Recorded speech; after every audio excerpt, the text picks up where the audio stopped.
welcome. I'm really excited today to kick us off for the Firearm Safety Roundtable.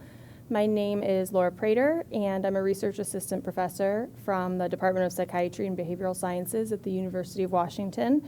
I'm also the associate director for the Firearm Injury and Policy Research Program at the Harborview Injury Prevention and Research Center, also at the University of Washington. And I'm going to kick us off with a short presentation, but today we're going to discuss firearm safety in HD, major issues regarding firearms in HD, and then also share with you some resources for assistance regarding safe firearm storage. This is the HDSA disclaimers. The info provided in this panel is part of the 2022 HDSA Annual Convention. It's for informational use only. And of course, we encourage all attendees to consult with their own personal clinicians on any advice or guidance that's given today. Just a couple of conflicts of interest and disclosures, just for me, since I'm presenting a few slides. I have no conflicts. My work's been funded by the National Institutes on Aging, the American Foundation for Suicide Prevention, and the National Collaborative on Gun Violence Research. And I apologize for the formatting of my slides. It looks like I used a different version of PowerPoint. But in this graph, I wanted to give a broad overview of firearm mortality in the United States. So some of you may be surprised to see that 60% of all firearm deaths are suicides and 36% are homicides. That little green piece at the bottom that says 4%, that's unintentional shooting deaths, law enforcement shootings, and less than 1% of that 4%, in fact 0.2%, is the mass shootings that we hear about so frequently on the news, which are obviously very awful occurrences, but just trying to drive home the point that about 2/3 of all gun deaths are actually suicides. So, since the majority of firearm deaths are suicides, and suicide in general is the leading cause of death for all Americans, and it's of specific interest, I know, to the HD community, we wanted to focus more on suicide.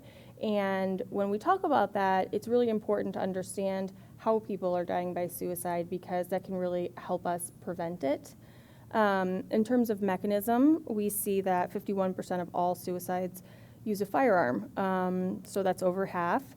About a quarter suffocation, 12% other methods, and then 11% drug poisoning there. So I wanted to also touch base quickly on some more general risk factors for suicide. Of course, this includes being older age, being a male, having a prior attempt, having a mood disorder such as depression, having prior exposure to violence, and then probably most relevant here, having a physical health problem, a diagnosis of a physical health problem, and then having acute and chronic pain. But then when we look at firearm suicide, which is, of course, as I mentioned, the most common mechanism, the most important factor here is the lethality. So these people who die from firearm suicide are much less likely to have a non-fatal attempt prior. They make up about 5% of all attempts, but account for 50% of the deaths. And that's in part due to the 80 to 90% mortality rate associated with using a firearm in a suicide. Just generally, you know, we're seeing firearm suicide increase in traditionally lower risk groups such as Black youth and females. So why is this relevant to the HD community? As I mentioned, physical health problems are very, very salient risk factors for suicide. And while many estimates exist, of course, for suicide among HD and family members, we know that it could be up to 10 times that of the suicide rate in the general public. So it's definitely of concern. And here you see firearms are the most common method for suicide among persons with a serious health problem. And this graph on the right contradicts one of the earlier graphs I showed that reference 50% of all suicides using a firearm. This is data from a study that I did, and so individuals with a serious illness, they were a little bit older, 50 plus, but they used firearms 76% of the time. So what we're seeing is people with serious health problems, the lethality of attempts actually increases. Okay, so now that we know firearms and suicide kind of go together and they're both really big problems, why it's important to kind of think about why firearms account for so many suicides. And that is predominantly because in the US we have a lot of them in homes. In the United States, approximately 42% of individuals have a firearm or live with one in the home. Many do so safely, but it's really important to think about this when we're talking about vulnerable populations or people who are at risk for suicide. This very small, tiny graph is, sorry about that, but it's really just to drive home the point that in the United States, we see that the people who are most likely to have firearms in the home include men, white individuals, and then those in rural communities. Okay, so why does firearm ownership matter? These studies here, I'm not going to go into the details, but basically, all else equal, having a firearm in the home is an independent risk factor for suicide. Some people think this is a controversial fact, but it's very well established in the evidence, controlling for all different types of factors. Just having a gun in the home puts everyone in the home at risk, at a greater risk for suicide. Arthur Kellerman was the first to establish this in the 90s, the early 90s. And then they shut down gun violence research for a while. But other studies definitely proliferated, showing the same results. And this most recent study on the right by David Studert showed the same thing, just very recently. So this is across time. Many different studies have validated this finding. So based on this, we really have, in the firearm research community, looked at policies that, make firearms safer in the home, and interventions that focus on safe firearm storage and removing firearms for people who are at immediate risk. And we're talking about temporary removal, so it doesn't necessarily mean that someone can never get their firearm back, but when there's an acute risk, it's really important to get the firearm out of the home and to make sure it's stored safely. So where I work, we've developed many tools to help people reduce their risk during these times of crisis. And we've also evaluated policies that are designed to help remove the firearm from the situation. And I will be talking about some of those in my session tomorrow and giving more in-depth details on those policies. But one thing we've definitely learned is that in order to help people protect themselves and their family members, if they happen to be at an increased risk for suicide or have a family member who is, and they own a gun, it's really important to understand why they own the firearm and to help them plan and create appropriate solutions based on those reasons.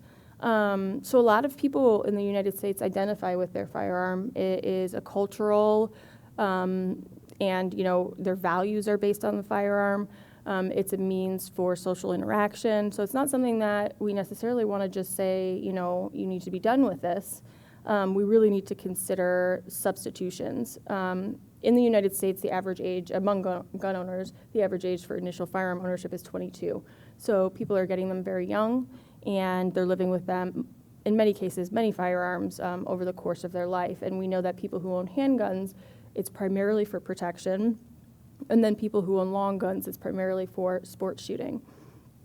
So one of the things that's important, you don't want to take someone's handgun away if it's making them feel more secure and safe, but what are some suitable substitutions? How can we help these people feel safe in their home? And then for sport shooting and long guns, and this is based on qualitative interviews we've done with gun owners, it's a social engagement activity, and we also don't want people to feel socially isolated and to strip them of their hobbies, certainly. So really it's about just those suitable substitutions.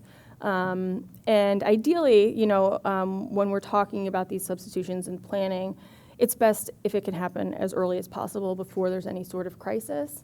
Before someone's, in a situation where they might be at acute risk. So we talk a lot about planning for future firearm safety, and we have some resources that can help folks do that, and some kind of talking points to help get the conversation started, because it's a challenging conversation to have in many cases, similar to driving, and starting to talk about when someone might need to stop driving. And so here are a variety of different solutions, and I will have handouts tomorrow, and I can provide links to any of these resources. But the Firearm Life Plan is something that Dr. Emmy Betts out of the University of Colorado developed, and I was on the team that developed it. It's advanced directives and advanced care planning documents for firearm safety. So it gives people and their caregivers and family members resources for planning. And it incorporates videos and other educational materials. It's really great. and that's firearmlifeplan.org. Safety and Dementia is also from Dr. Emmy Betts out of University of Colorado, but it's a variety of different tools to help promote safety in dementia, and specifically making decisions around firearms and driving and other risk factors in the home. A lot of this may be relevant to the HD community. I talked about policy evaluation at HIPRC. We have something called the 3 Interventions Toolkit. So if if the early planning hasn't happened and we're starting to talk about needing to do some interventions that might be a little more extreme, such as filing a petition to have the firearm removed from the home, we have some tools on our website that can help walk people and family members through that process. There's also something called a voluntary waiver of firearm removal. People can put themselves on a list if they're worried that they might get a firearm or try to purchase a firearm, and they might be at risk later. A background check would actually prohibit that sale for and then it could be revoked later. So those are and we also have a firearm safe storage map on our website that has a variety of different locations throughout the state of Washington. Not every state has this, but some do. Washington does, Colorado does, New Jersey does, and more states are getting them too. And it provides a list of places where you can bring the firearm, and it really does vary based on state policy, and it's a complicated landscape in terms of firearm policy because they vary by state. But in some states, you can give the firearm to somebody if you're in acute risk without actually having to go through the background check process. But I will end by saying definitely check. Giffords Law Center is a great resource if you need to understand the gun laws in your state. Because like I said, they vary. What's legal in one state is not legal in another. And you can't just give your firearm to someone in every state. So it's definitely important to check. And now I wanted to introduce our panel of experts that I will be joining. Dr. Aaron Furr-Stimming is the director at the HDSA Center of Excellence at the University of Texas Health Science Center. Dr. Lauren Tallman is the director of the HDSA Center of Excellence at Oregon Health and Science University. Nicole Kuhl is a nurse educator at the HDSA Center of Excellence at Medical University of South Carolina. Amber McCarthy is an HDSA social worker from the state of Texas. And Katie Dykman is an HDSA social worker from the state of Ohio. And I apologize if I've mispronounced anyone's name, but I'm going to go ahead and join you all now on the panel over there. So thank you very much.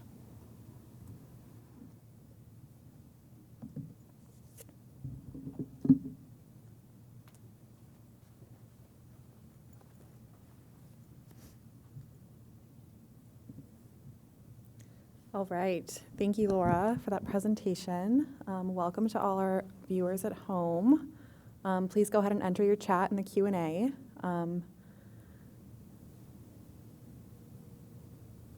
To start off, Laura, you mentioned there's long-term planning associated with firearms in the home. Can you talk a little bit more about that and what that might look like?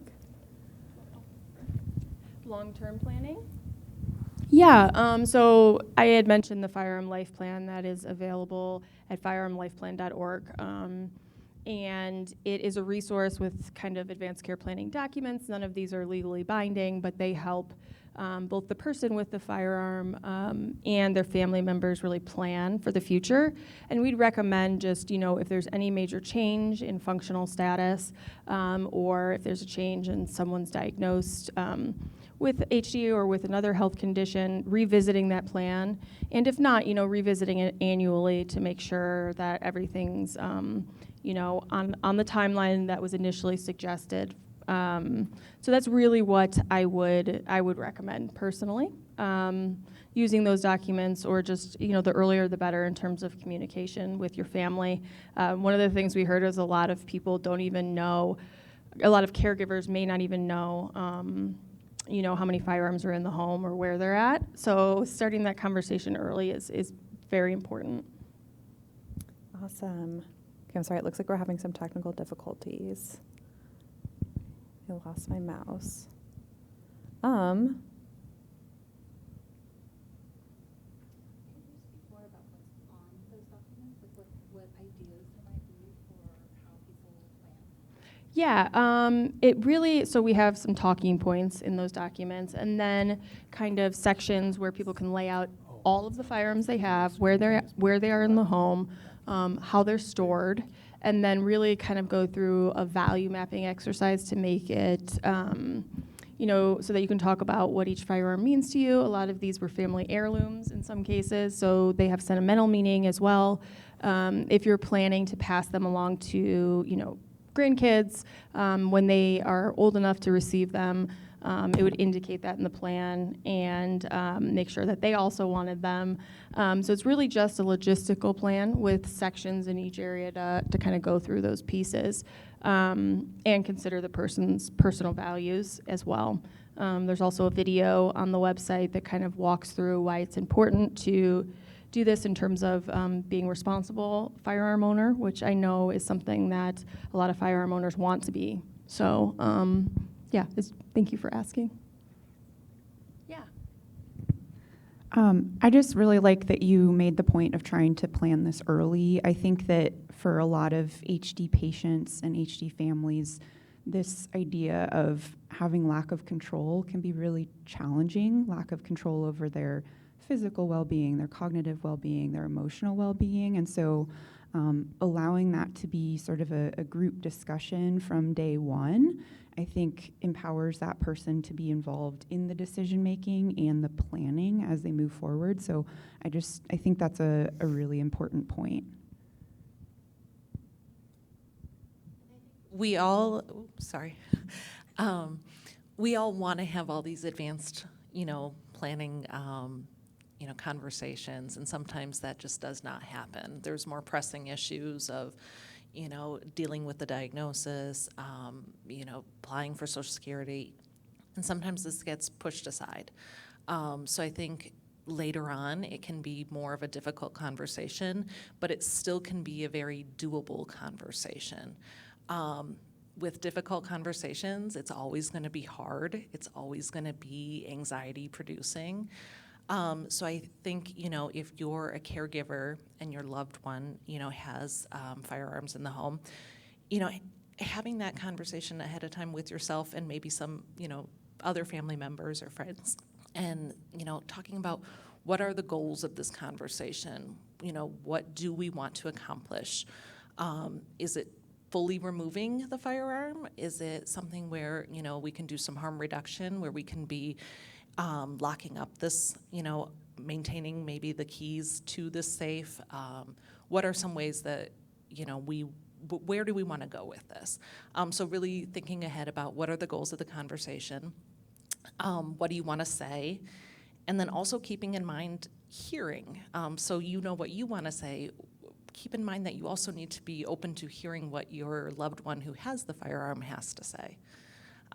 So I just wanted to share that little piece.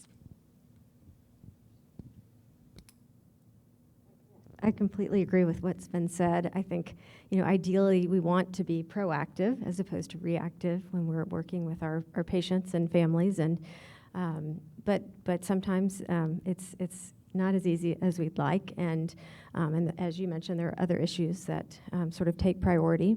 And so I think in speaking to the caregivers or care partners, it's important to know that your care team, whether it's the movement disorder neurologist, social worker, any members of the team, are more than happy to help facilitate the conversation, because even if we need to sort of step outside the room and plan and discuss concerns, we can be the quote bad guys, bad gals, in having that difficult conversation and helping you navigate that challenging journey.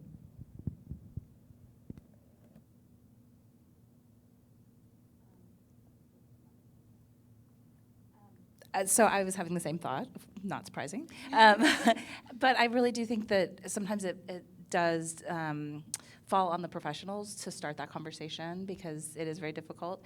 And a lot of times it's the professionals who can make the judgment of when those hard decisions need to be made. So then when I'm thinking about using a life plan document like that, having the conversation with that about what is going to trigger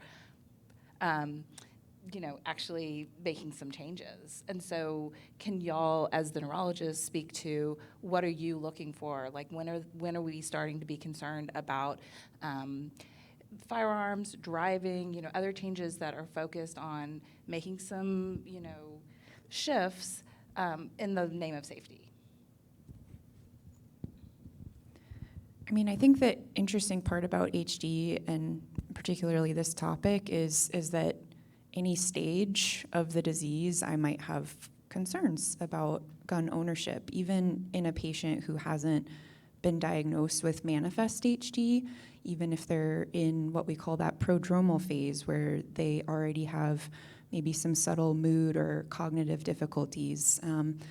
And we know that the risk of suicide is highest at the times when people are formally diagnosed or get genetic results, as well as at the point where they start to lose their independence. So there's definitely a few time points along the way where this is important to keep on our radar. I would say for me, and I have to admit, I haven't had these conversations as often, but just generally speaking, individuals who are having more cognitive and mood disturbances, certainly the physical part of HD is there, and if they don't have fine motor control, it could certainly be much more challenging to handle a weapon in an appropriate way, but cognitively, if they're showing signs that they're not making the best decisions, their judgment is impaired, certainly if there's a lot of irritability or aggression and having kind of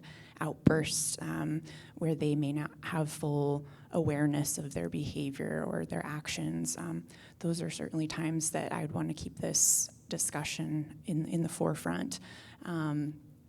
So yeah, I don't know if you have any other thoughts there. I completely agree. And it can be challenging because of the anosognosia or the lack of awareness that's very common in individuals with HD. Sometimes to get that feedback from the patient. And so we really like to ask our neuropsychologists to assist us in getting detailed neurocognitive testing on a regular basis, ideally annually, again, to help us really determine their cognitive status and really try to determine when we're potentially going to run into some challenges. Building on that point, question from our attendees: should providers be asking every HD family about firearms in their home, or is this a conversation that family members should be initiating? Great question.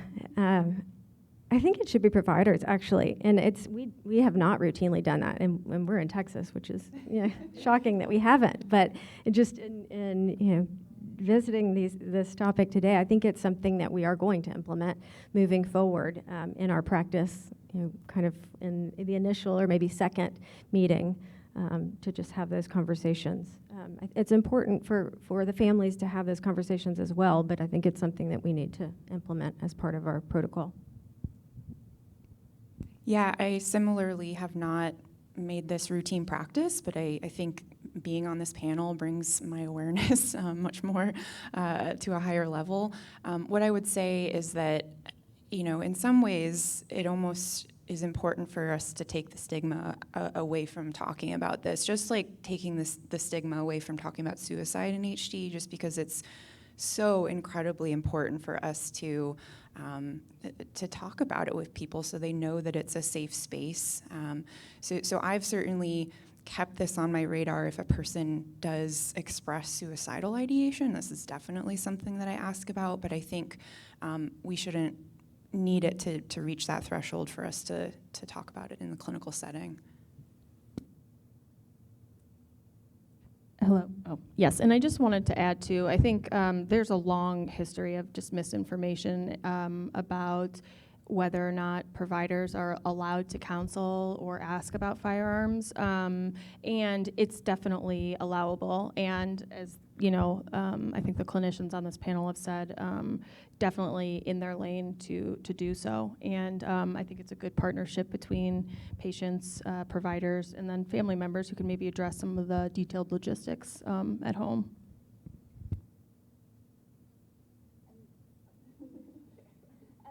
And when I think about that, like in reality, so much of it falls on family members' shoulders. Because in the clinic, the clinicians can make recommendations, but I think that sometimes there's misinformation on the community's part that they think that the clinicians can do more. Like the neurologist can't take away your driver's license, the neurologist can't take away your firearm, and so, there's this education and there's this urging, but then in reality, it falls on the family members. And I just want to say that I have a lot of empathy for these people who are trying to do well for their family and for themselves and for their community. And I think that this has really had me thinking a lot more about how can we really support people. So I think this document is really great, but I think there's still a lot more to consider in how we can normalize this conversation within the HD community and beyond, because we can't just take away people's guns. It has to be collaborative. And so if you are watching and you have concerns about, your loved one, you can reach out to, your COE. And if you're worried about having that conversation in front of your loved one, I think, making that phone call ahead of time, pulling someone out into the hallway. If you're not connected with a COE, I think you can reach out to your chapter or affiliate, a social worker, whoever hopefully is in your area, or even HDSA National, to have that initial conversation. I do have concerns, and kind of how can we go from here? Because I think it's hard, to start that process. If you're new, I think looking at, new to HD, perhaps newly diagnosed, and you do own firearms, looking at some of these advanced care planning documents and really being proactive, and we always want to be proactive. Let's do it. Let's get it done. Let's look at these ahead of time and make it easier for your loved ones and your family. So I'm glad we're having this conversation. In our COE, we have an interdisciplinary clinic. We have several providers that go over multiple things with the patients, but one of them goes over firearm safety with every single patient we see, and we see 4 every month. I then will go on to, in a summary of the interdisciplinary clinic, reiterate that they need to lock up firearms, keep them separate from ammunition, things like that. We'll have a little bit of a conversation when I go over the results with them. This is something that I didn't think that we would talk to every patient about, and we go over so much in an office visit that it's really hard to cover all those things. But I think this is good that we're bringing awareness to it. I think it's something that I'm going to talk about more with patients and caregivers are overwhelmed with all of the things that they're doing. And when I talk to them, I have to ask them what they need help with. And so this is just, one more thing that we can add when we're talking to them. Building on that point, you mentioned separating ammunition from firearms in the home. Are there other strategies that you recommend to families to implement firearm safety in their homes? Well, there's also locks you can buy for each individual gun. You can lock them up. That's about all I know. I mean, you've got. I really like someone mentioned harm reduction already, but that is extremely important with firearm storage, where on one end of the continuum it might be, in your bedside table, which is not safe, obviously. And then just moving along that continuum with a trigger lock or a cable lock, and then of course the gold standard being locking ammunition and the gun in 2 separate locations. And then thinking about, temporarily removing it from the home. That's, if it's an acute risk, that is definitely warranted. And again, it varies by state, but in many cases you could take it, to a firearm retailer, but you really just have to check state laws. Great. Another question from our audience. What if other family members also have guns? What should they be doing?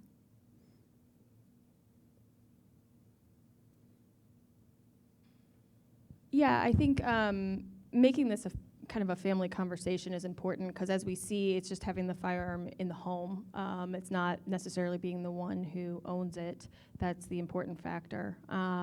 So addressing it with the whole family, whose ever gun it is. Yes, if it's not if the other person is having some resistance, potentially talking through using the Firearm Life Plan and other educational resources on HIPRC's website to kind of present to them the risks of having it in the home, I think would be warranted. I don't know if anybody else has any thoughts.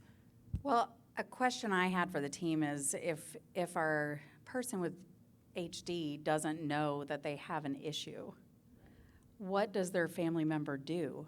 They're trying to approach this subject. What do they do? What professionals could they go to, or? Yeah. Well, in some states, in about 19, there's extreme risk protection orders. So if the person is not seeing that they have any sort of behavioral disturbances, it's not based on mental illness. It's strictly based on behavioral disturbances.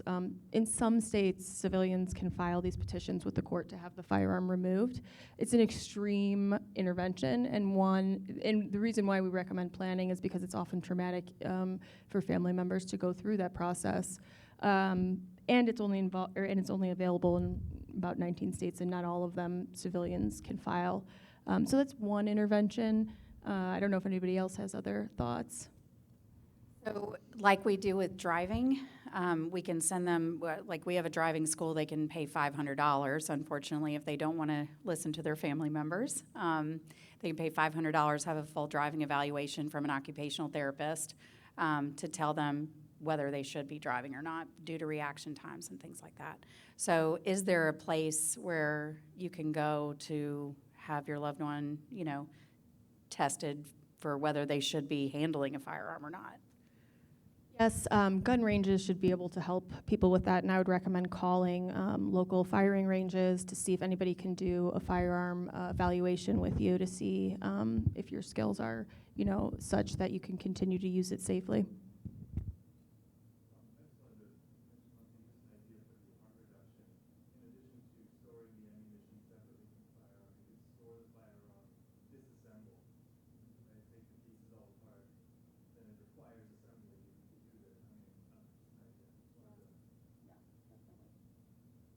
Awesome, thank you. Another question from the audience. How can family members support a person with Huntington's disease to continue to enjoy recreational interaction with firearms?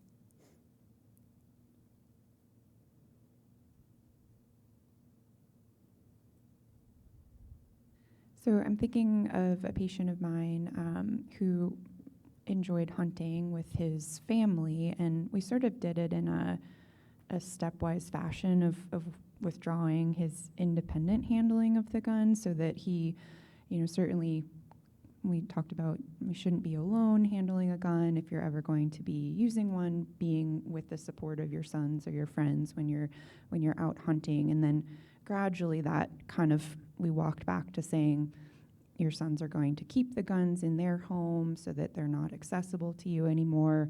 And then over time, potentially just having them go along for that, but not actually handling the firearm itself. It's just one example I can think of, and I think you could work it in different ways, but having the support of the people around that individual can be really helpful. All right, we have some questions about firearm ownership and mental health, and just wondering if any of you have experience with that or how to navigate those situations with family members.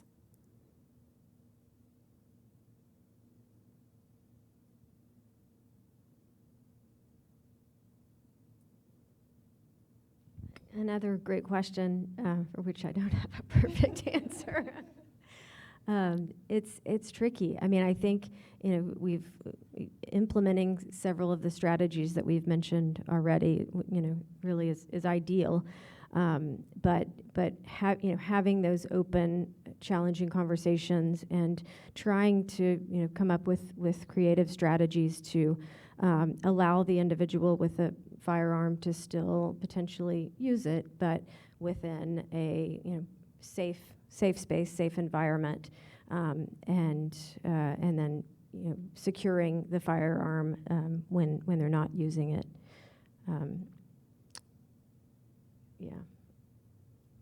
It's tough too when thinking about HD and the sort of sorry, I'll finish in a few hours.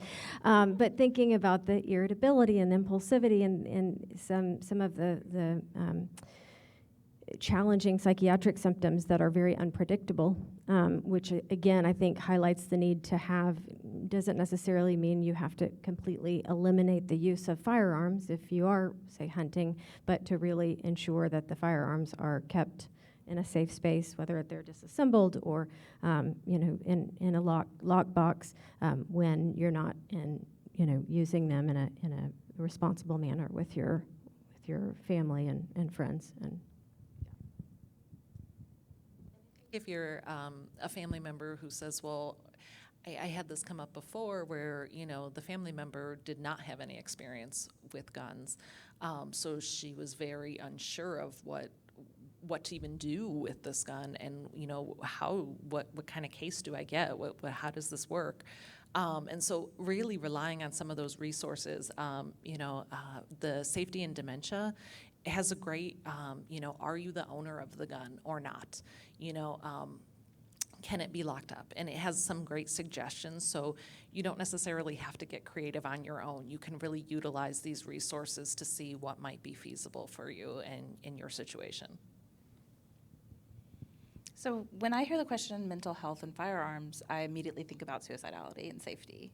And so I don't know if that's what the question asker was getting at, but I think that, you've heard us say already that we take that very seriously. And so if someone is feeling suicidal, then we really want to work with them to make a plan to keep them safe. And that would include getting rid of, putting things away that they could use to hurt themselves or to kill themselves, and that would include firearms.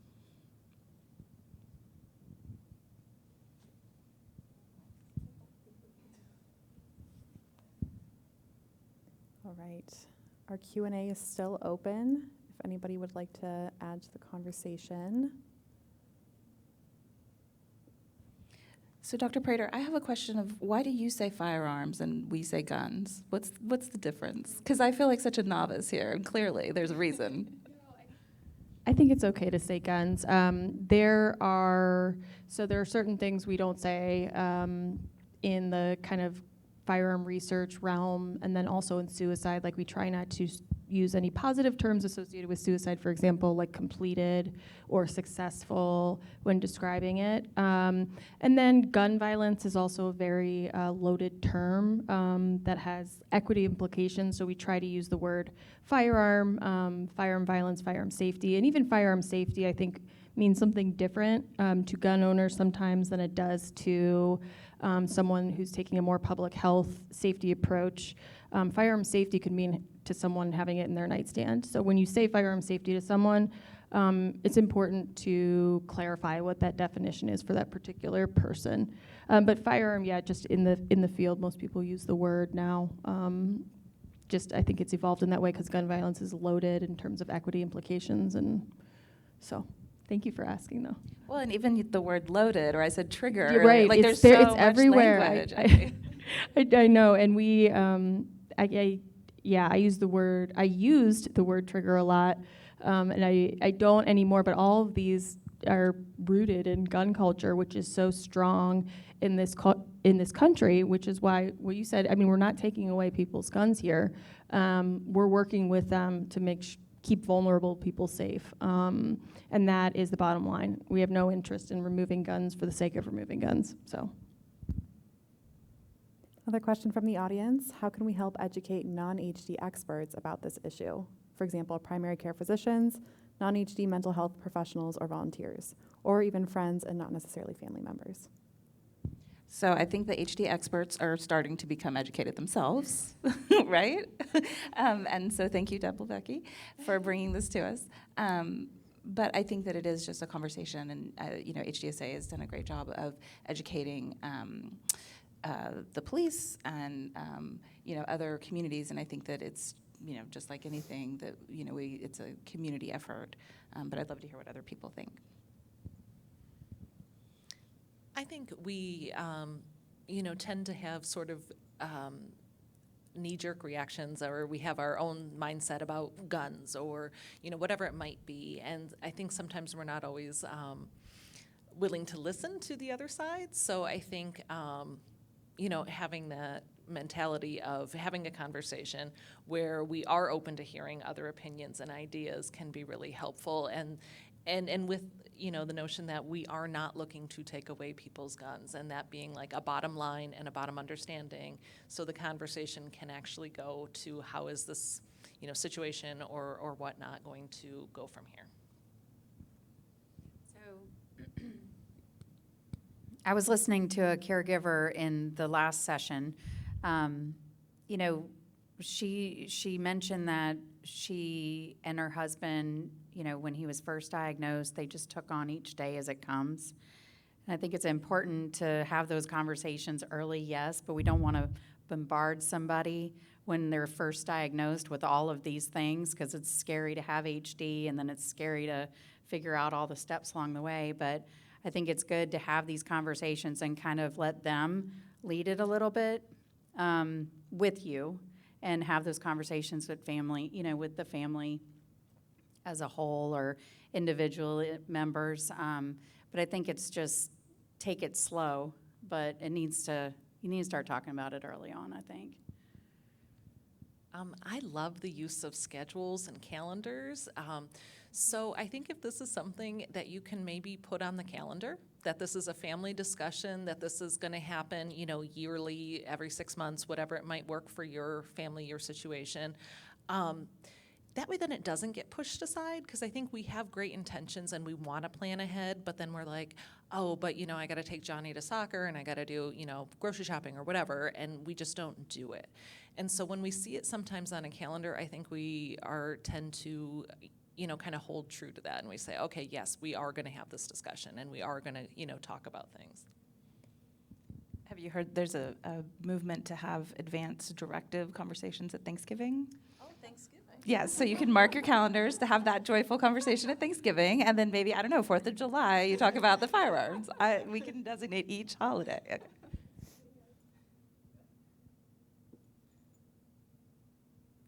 Right. One more question from the audience. Do you think that providers in HD clinics should be required to have a training in firearm safety, including learning terminology and anatomy of a firearm to be able to better direct patients?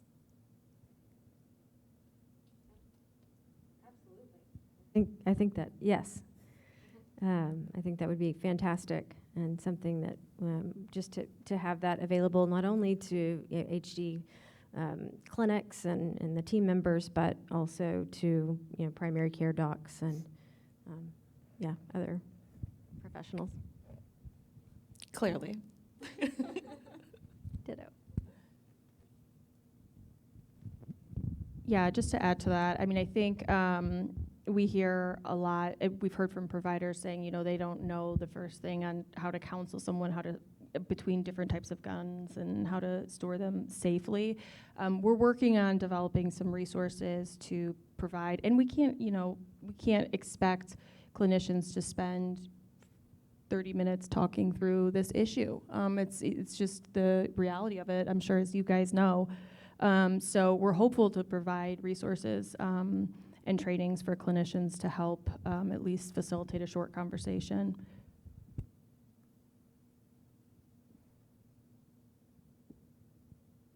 All right, a couple other questions and comments that have come in. You've said a couple of times you're not looking to take away people's guns. Can you elaborate on why? Yeah.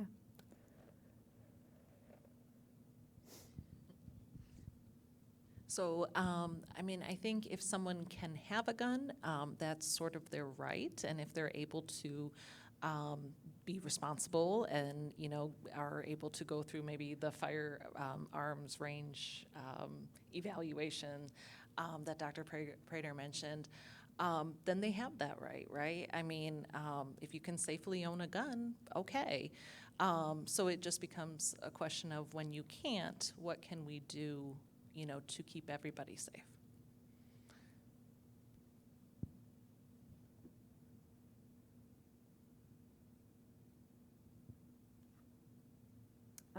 Back to navigating conversations with family members about firearm safety. Do you have specific advice on how to navigate those conversations with family members who are retired active service members who feel they have expert knowledge on gun use. So you know more about the firearm safety plan, but in reading through it, we talked about it before this, so I was looking through it. You know, if they were in the military or they, you know, have a special connection, going through that firearm life plan, is that what it's called? Going through that with them it's really cool because it's, you know, tell me your story about this firearm. Tell me what you've been through, you know, your story about, you know, the military or whatever it might be. Going through that with them just helps to, you know, I don't know, tell their story. Helps to tell their story and have that connection, and then they get to decide what they do with it from there.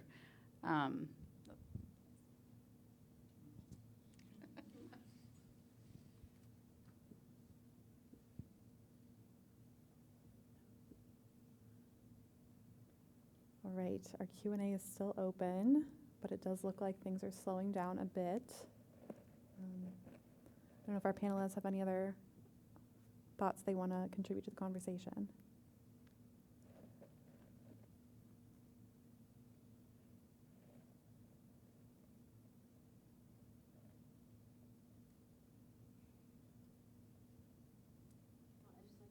Thank you for the questions. I think, you know, it's really difficult. We have conversations with our patients and their care partners regularly about the challenges of keeping to the best of our ability, keeping our patients safe, but you know, celebrating and trying to optimize their independence. And we know that that HD is progressive, and that unfortunately, cognitive symptoms do worsen over time, and that the psychiatric symptoms, as I mentioned earlier, can fluctuate. And so I think just, again, starting by having these conversations is wonderful, and trying to be, you know, thoughtful and intentional, and always, of course, being respectful of the individual with HD, and trying to help them help themselves and really be part of the conversation, and determining the sort of having that plan, determining what the best options are for their firearm, to keep themselves and their family safe. One more question from our crowd. Should children be involved in these family discussions? And if so, do you have specific advice how to do that?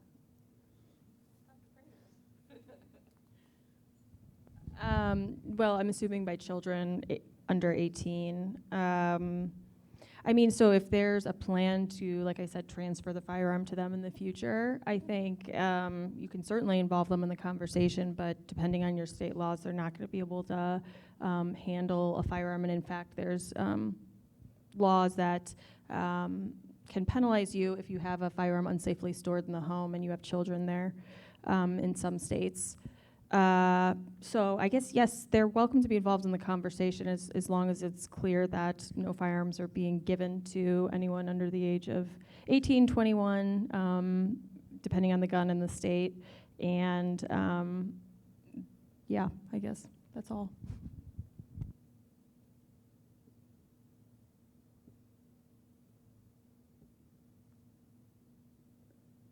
All right. It looks like that is all we have for now from our live Q&A. Thank you all for joining us today and participating in this difficult conversation. And thank you to our panelists for being here for this discussion. And I think we'll wrap up this conversation for now. And thank you for joining us.